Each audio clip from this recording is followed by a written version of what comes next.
Halo dulur Sampurasun, bagaimana kabarnya? Semoga kalian sehat selalu dan diberi rezeki yang melimpah. Pada video kali ini kita akan membahas film yang berjudul Killer Seven. Film ini menceritakan seorang asasin yang kehilangan ingatannya. Ia tinggal bersama ayam bernama Dabao. Keseharian mereka hanya menjual sup di pinggiran jalan.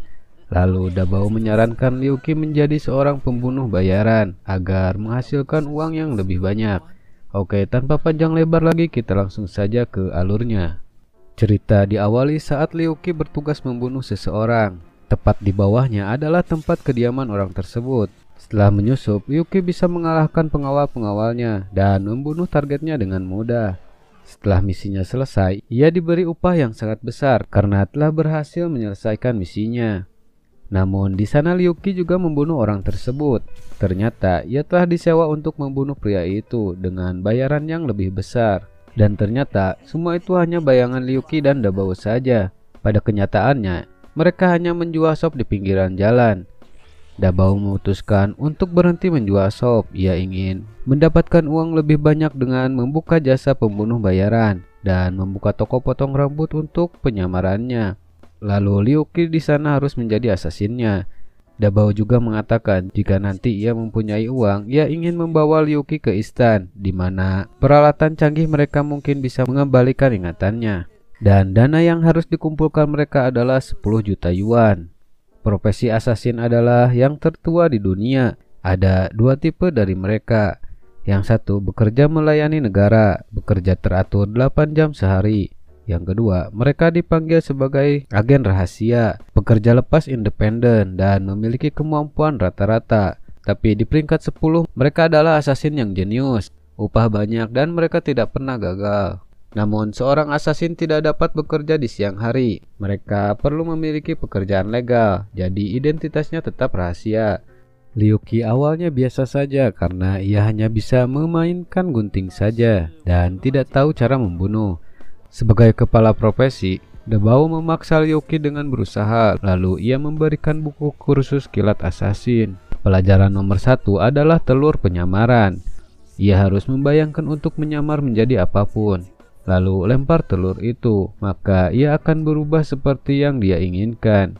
Namun yang berubah hanya penampilannya saja. Ia tidak akan memperoleh keahlian penyerang. Karena penasaran, ia pun mencoba telur penyamaran tersebut.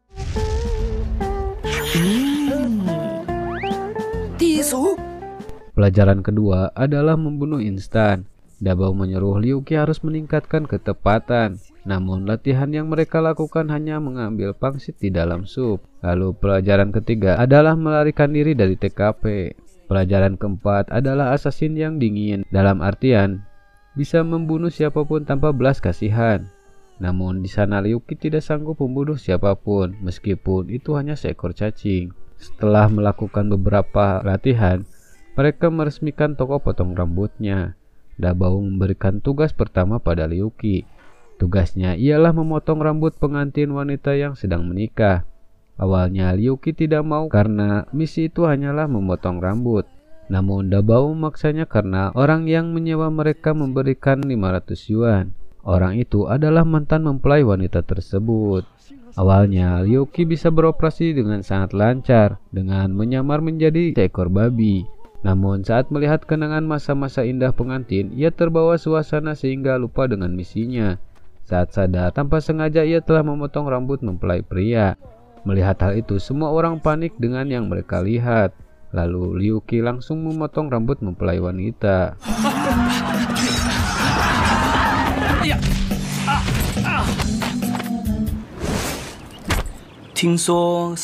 Saat berlari, Liuki bertemu dengan robot android yang melambangkan Albert Einstein. Liuki langsung bertanya apakah ia bisa mengembalikan ingatannya. Namun saat melihat lencana asasin milik Liuki, ia pun langsung menyerangnya. Liuki berhasil menghindari beberapa serangannya. Ia meningkatkan konsentrasi mengendalikan gunting yang tertinggal di tempat pernikahan. Namun bersamaan, ia pun tertembak. Saat android itu akan menyerang lagi, tiba-tiba seorang wanita muncul menyerang android tersebut. Wanita itu menanyakan mengapa Liuki memiliki lencana asasin. Liuki kebingungan dengan yang ia tanyakan karena ia memang kehilangan ingatannya. Tidak lama android itu mengaktifkan penghancuran diri. Di sana Liu Qi berhasil selamat berkat ayam terbangnya. Sesampainya di rumah, Dabao membangunkan Liu Qi yang sedang pingsan. Saat bangun, Dabao mengatakan misinya telah gagal karena Liu Qi meledakkan sesuatu dan upahnya sekarang hanya sepotong kue.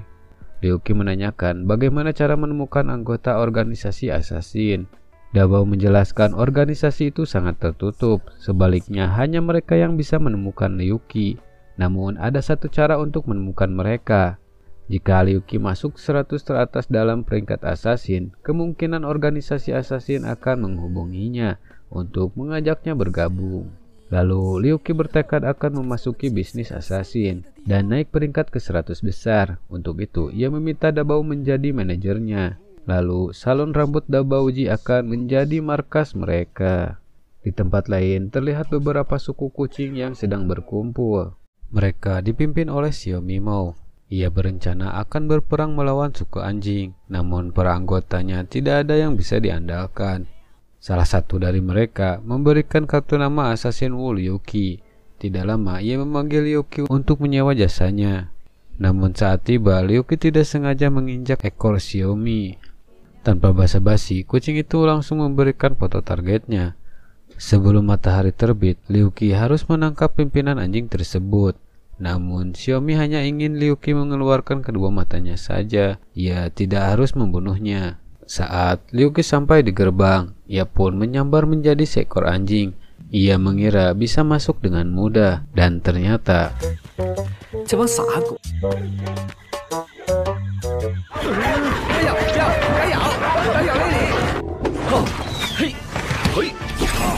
setelah beberapa lama, ia akhirnya sampai di tempat pimpinan. Dengan santai, ia melihat targetnya apakah sama seperti yang dipoto. Pimpinan itu menanyakan namanya. Liu Qi memberikan nama samaran yaitu Wu Feng. Pimpinan itu tidak percaya dan mengendus baunya. Bau Liu Qi seperti manusia. Ternyata ia adalah Wu Feng yang asli. Liu Qi memutuskan untuk menyerang pimpinan anjing tersebut. Dengan gaya, Liu Qi menyerang Wu Feng, namun yang terjadi adalah 这才是眼镜。刚刚作为一个专业的刺客，我是绝对不想回家。 Ternyata Liu Qi salah mencolok matanya. Mata Wu Feng berada di bawah kacamatanya. Dengan berbuka belas kasihan, Liu Qi meminta ampunan. Namun Liu Qi berbohong, ia berniat menusuk matanya lagi. Lalu Liu Qi akhirnya bisa menyerang mata Wu Feng dengan lidahnya. Karena kesal, Wu Feng langsung mengeluarkan skill gitarnya untuk menyerang Liu Qi. Di saat Wu Feng akan mengakhiri serangannya, sekilas Liu Qi mengingat masa lalu dan tiba-tiba ia menjadi orang yang berbeda. Saat Wu Feng mencekik Liu Qi, ia melihat foto dirinya dulu. Setelah itu ia berhenti dan menanyakan foto tersebut. Wu Feng mengetahui foto itu diberikan oleh Mimi, pimpinan dari suku kucing. Wu Feng bercerita tentang masa lalunya. Ternyata Mimi dan Wu Feng saling jatuh cinta. Namun saat ia mendengar berita, ilmiah membuktikan bahwa kucing dan anjing tidak akan menghasilkan keturunan karena mereka spesies yang berbeda. Lalu Wu Feng meninggalkan Mimi demi kebaikannya.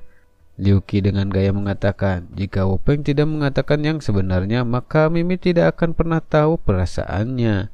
Di sana Wu Feng pun tersadar dan memberanikan diri menemui Mimi.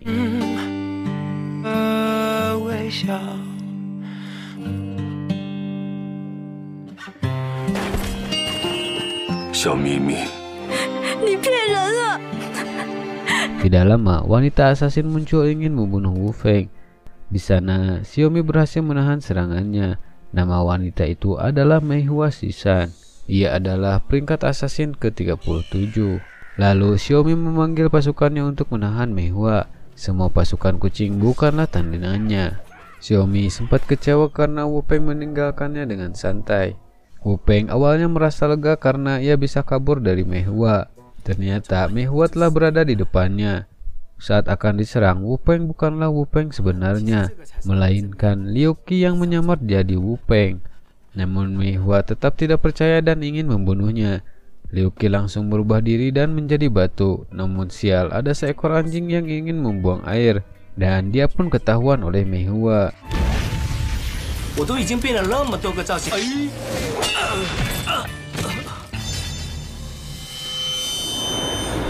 Setelah melihat wajah Mei Hua, Liu Qi berubah drastis, ingin membuatnya tertarik.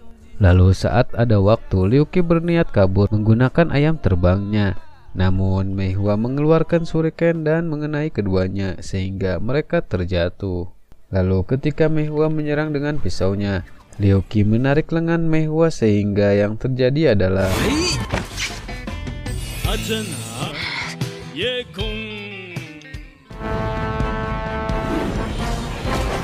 karena kesal, Mei Hua mulai serius ingin membunuh Liu Qi dan tiba-tiba tangan seseorang mematahkan pedangnya. Mereka terkejut karena itu adalah si ayam terbang yang berubah wujud menjadi setengah manusia berbadan kekar. Lalu para pasukan kucing datang dengan lebih banyak. Di sana Mei Hua pun memutuskan untuk pergi dan akan membunuhnya lain kali. Keesokan hari, seorang wanita ingin menyewa jasa Liu Qi untuk membunuh seseorang. Wanita itu memberikan foto targetnya. Namun Liu Qi salah menanggapi niat wanita itu. Ia malah mencukur rambut si wanita sama persis dengan foto tersebut. Tentu saja wanita itu sangat marah. Liu Qi harus membunuh orang itu, jika tidak maka tokonya akan binasa. Wanita itu adalah Presiden Jiang, pemimpin moral publik di Pulau Ayam. Karena panik, Liu Qi langsung berangkat mencari orang itu. Targetnya adalah seorang pria cabul yang gemar mengoleksi pakaian dalam wanita. Asosiasi Pulau Bersih membuat keputusan memperkerjakan Liu Qi untuk menyingkirkan pria itu dengan imbalan 500 yuan dan semua demi kepentingan publik. Liu Qi menemukan pria itu, ia pun merubah diri menjadi pakaian dalam. Tentu saja orang itu langsung membawanya.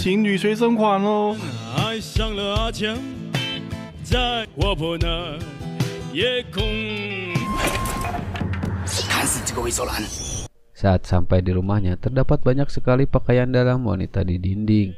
Liu Qi yang menyamar juga ditempelkan di salah satu bingkai. Ia mengendap-endap dan mengambil pisau untuk menikam pria itu. Namun sialnya, pria itu melemparkan batu yang secara kebetulan menimpa Liu Qi. Dan sialnya lagi, pria itu ingin mencoba pakaian dalam terbarunya.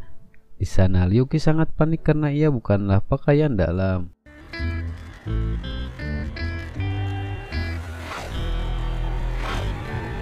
Namun Liu Qi mendapatkan keberuntungannya, seseorang mengetuk pintu dari luar.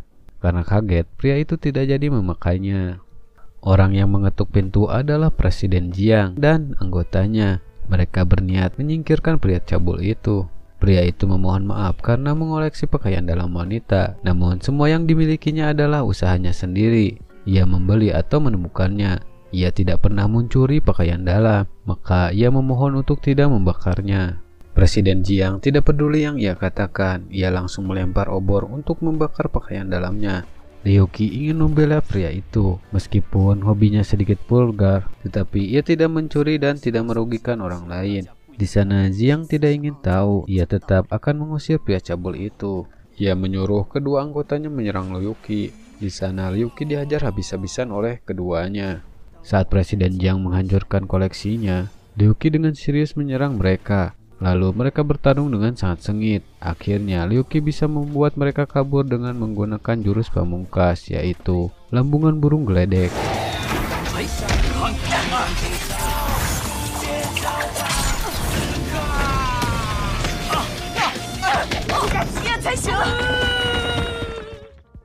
Di tempat lain, seorang wanita tua sedang berjualan jeruk di pinggir jalan. Tidak lama, seorang pria menanyakan harga jeruknya. Harganya 1 pon 200 yuan. Pria itu tidak jadi membeli karena harganya terlalu mahal. Karena si pria telah mencicipi jeruknya, nenek itu meminta 200 yuan padanya. Namun pria itu tidak ingin membayarnya karena ia merasa dirampok oleh nenek itu. Lalu si nenek menendang jeruk dan berpura-pura terjatuh. Ia berniat menjebak pria itu seperti menganiayanya. Dengan terpaksa pria itu membeli semua jeruknya. Setelah itu Liu Qi muncul yang sedang menyamar menjadi kardus. Ia pun mengikuti nenek tersebut, namun ia hampir ketahuan olehnya. Lalu sialnya, nenek itu melipat-lipat Liu Qi. Ia berniat membawa dan menjual kardus itu. Lalu nenek itu menuju sekolah cucunya. Setelah sampai, nenek itu bertemu dengan dua preman yang suka membuli anak-anak. Saat nenek itu lengah, Liu Qi ingin langsung membunuhnya. Namun ia lagi-lagi gagal karena seekor anjing menggigit kantong yang jadi tempatnya bersembunyi.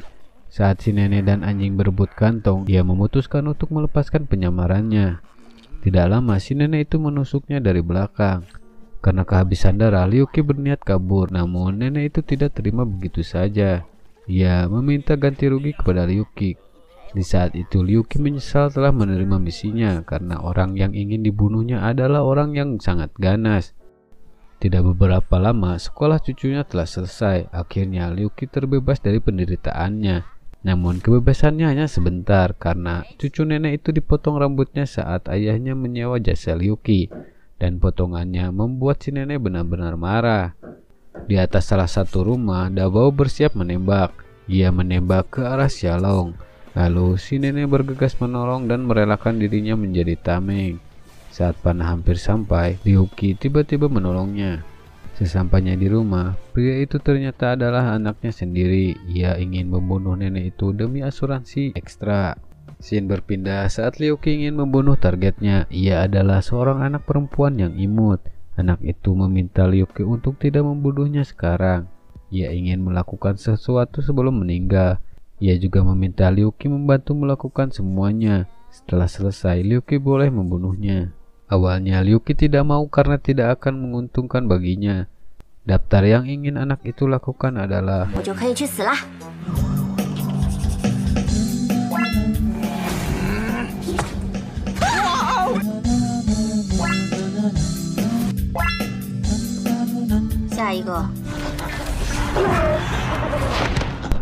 Setelah semuanya selesai, anak itu bercerita bahwa dia menderita kanker dan umurnya tidak lama lagi. Ia juga mengatakan orang yang menyewa Liuki adalah dirinya sendiri. Gadis itu menyewanya karena tidak ingin mati di rumah sakit. Ia berpikir lebih keren jika mati oleh seorang asasin. Dan itulah daftar terakhirnya. Ia pun pasrah dengan kematiannya. Namun Liuki tidak jadi membunuhnya. Ia ingin anak itu hidup sebagaimana menikmati sisa hidupnya. Keesokan hari di pinggir pantai, mereka terpaksa berjualan kelapa karena belum ada orang yang menyewa jasa mereka. Lalu Dabao menerima telepon dari seseorang. Liuki sedang asik ingin mengoleskan tabir surya, namun dia gagal karena ada misi yang harus dikerjakan. Ia dibawa ke tempat Pak Tua Chen, seorang penjaga pantai Pulau Ayam. Pak Chen menjelaskan ada 3 kapal selam yang menyusup ke pulaunya. Pak Chen menyuruh Liuki menyusup ke kapalnya dan membunuh kapten. Sebelum itu, Liuki meminta bayaran untuknya. Pak Chen memberikan 88 yuan. Meski sedikit, Liuki tetap menerimanya. Sebelum berangkat, Liuki meminta baju renang. Namun, Pak Chen tidak memiliki keperluan menyelam apapun. Lalu, Liuki mempunyai rencana untuk menyusup dengan merubah diri menjadi seekor ikan. Setelah berada di dalam laut, Liuki mendekati kapal selamnya lalu melakukan rencananya. Setelah berhasil masuk, kedua awak kapal berebut akan memasak ikan itu. Di sana Liuki sangat tersiksa.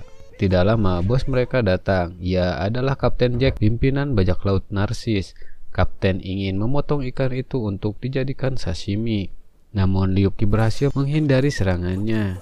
Saat Kapten memegang Liuki, ia mengeluarkan jarum racun di mulutnya.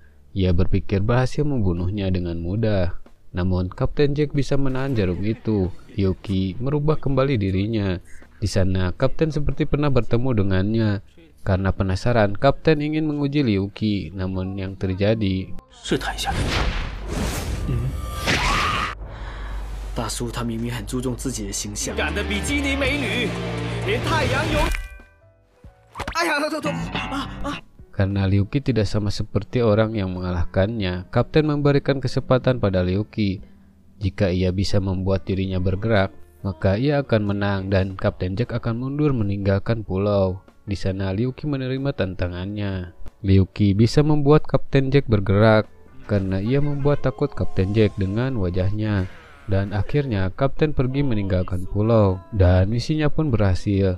Masih di pinggiran pantai, Liuki sedang asik menyamar menjadi kelapa. Lalu Dabao menelpon untuk fokus mencari targetnya. Tidak lama orang yang ditargetkannya muncul. Ia bersama seorang wanita dan bodyguardnya. Orang yang menyewa jasanya adalah istri dari orang tersebut. Namun sialnya,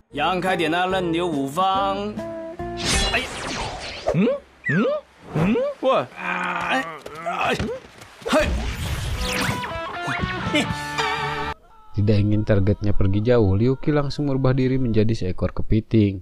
Di tengah jembatan, pengawalnya siap berjaga. Ia melihat kepiting itu lewat dan menendangnya. Liu Qi berubah kembali menjadi mainan bebek agar pengawalnya tidak mencurigainya. Namun yang terjadi,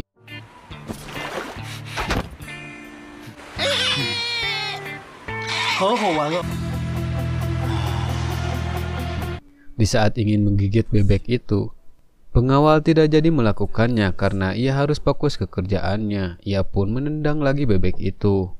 Saat hampir sampai, Liu Qi kepergok oleh pengawalnya. Mereka pun memutuskan bertarung secara jantan.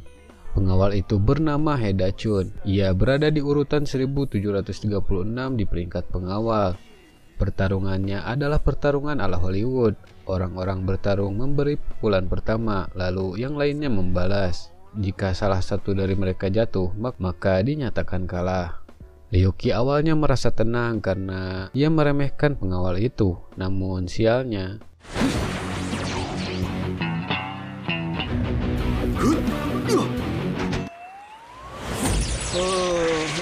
saat Liu Qi ingin menyerang, Dachun bersiap dan mengeluarkan jurus tubuh berlian tak tertembus. Di sana Liu Qi dihajar habis-habisan. Saat Liu Qi membuatnya lengah, ia pun menyerang Dachun. Namun nasib sial kembali mendatanginya. Dachun memakai jurus pengunci cinta 7 hari. Jika belum lewat 7 hari, ia tidak akan melepaskannya. Liu Qi berusaha untuk melepaskan Dachun, namun kunciannya sangat kuat sehingga Liu Qi bosan ingin melepasnya. Setelah beberapa hari, tiba-tiba Mei Hua datang menyerangnya. Namun Liu Qi langsung membalikkan badan sehingga ia terlindungi oleh tubuh Dachun. Saat sore hari, Liu Qi menyerah dengan misinya. Ia ingin Dachun melepaskan kunciannya. Namun Dachun tidak mau melepaskannya karena belum 7 hari dan sekarang barulah 4 hari. Tidak lama Liu Qi melihat sesuatu yang datang. Ternyata itu adalah rudal yang mengarah ke mereka. Saat Liu Qi berlari menuju pantai, Dachun menyadari di sana terdapat banyak orang. Jika membiarkannya maka sangat berbahaya. Ia pun memutuskan melepaskan kunciannya untuk melindungi orang-orang. Ia akan menerima serangannya dengan tubuh tak tertembus.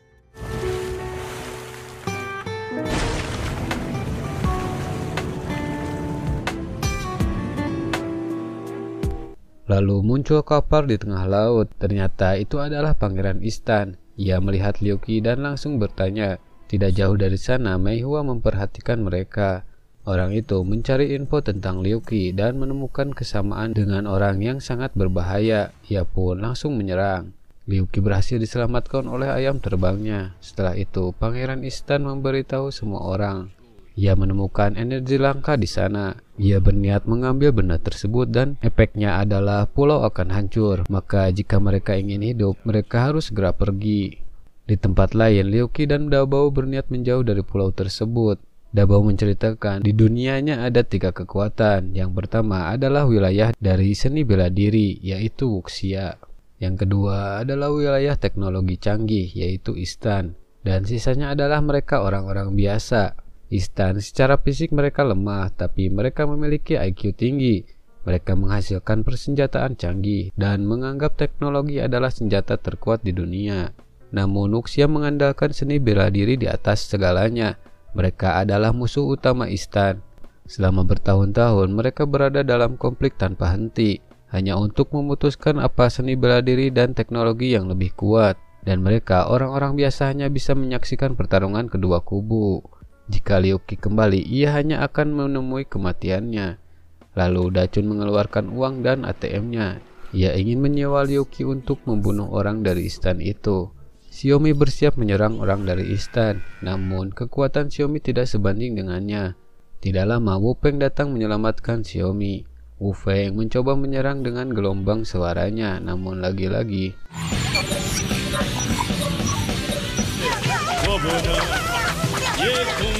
di saat Wu Feng dan Xiaomi disiksa, Pak Chen datang untuk menolong mereka. Namun serangan Pak Chen bisa ditahan dengan mudah. Di sana Pak Chen terkena tembakan di dadanya. Lalu Kola datang untuk menggoda Pangeran Istan. Ia memberikan ciuman agar Pangeran Istan menuruti keinginannya untuk tidak menghancurkan pulau itu. Pangeran tidak mau menuruti gadis itu. Ia menjauhkannya ke tempat lain. Tidak lama, Presiden Jiang muncul dengan energi yang besar. Pangeran Istan langsung menembaknya. Ternyata Jiang bisa menahan dan mengembalikan serangannya. Serangan itu menuju kapal Pangeran Istan. Jiang sedikit kewalahan menahan serangannya. Di saat Ruda mengejarnya, Jiang melompat ke arah pangeran agar ia mati bersamanya. Namun, Pangeran Istan memakai perisai pelindung sehingga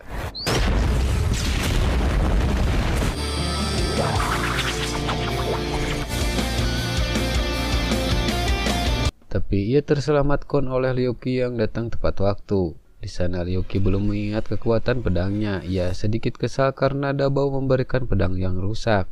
Tidak lama, Menhua datang menyerang Pangeran Istan. Komputer pangeran langsung menyadari dirinya. Meihua adalah asasin wanita dari Wuxian. Ialah pembunuh prosesor Chen dari Istan. Dan tiba-tiba ayam terbang muncul. Liu Qi dan yang lainnya menyerang bersama-sama. Namun Pangeran Istan mengaktifkan mode tempurnya. Mereka bertiga dibuat kewalahan. Di saat ada kesempatan, Liu Qi melakukan penguncian yang dipelajari dari Dachun. Liu Qi berkonsentrasi mengendalikan gunting yang sudah hancur. Ia akan membunuh Pangeran Istan untuk melindungi semua orang di pulau. Namun hal yang tak terduga terjadi. Gunting itu menembus Pangeran Istan dan dirinya. Di sana pangeran selamat karena ia mempunyai jantung cadangan. Lalu Dabao datang dengan gaya. Saat tak sadarkan diri, Liu Qi mengingat kembali kejadian di Wuxia. Terlihat Liu Qi tengah dikepung asasin lain. Ia berniat menyelamatkan wanita di sampingnya, namun wanita itu mengkhianatinya. Ia menusuk Liu Qi dari belakang. Saat semua ingin menyerangnya, Liu Qi merobohkan pijakannya dan semua orang terjatuh. Kembali ke Pulau Ayam, Meihua dan Dabao dibuat kewalahan. Tiba-tiba Liu Qi bangun dengan aura yang berbeda. Ia mengambil pedang dan menyatukan semua serpihannya. Setelah itu Liu Qi dengan mudah mengalahkan Pangeran Istan.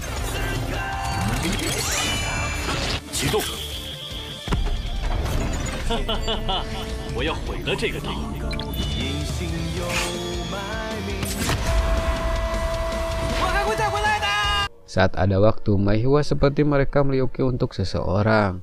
Orang itu menyuruh Meihua membunuh Liu Qi dan mengambil pedangnya. Keesokan hari, orang-orang yang pernah ditemui Liu Qi berkumpul di depan salon.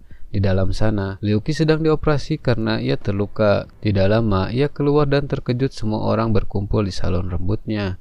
Di tempat lain, Meihua meminta seseorang memperbaiki gunting milik Liu Qi.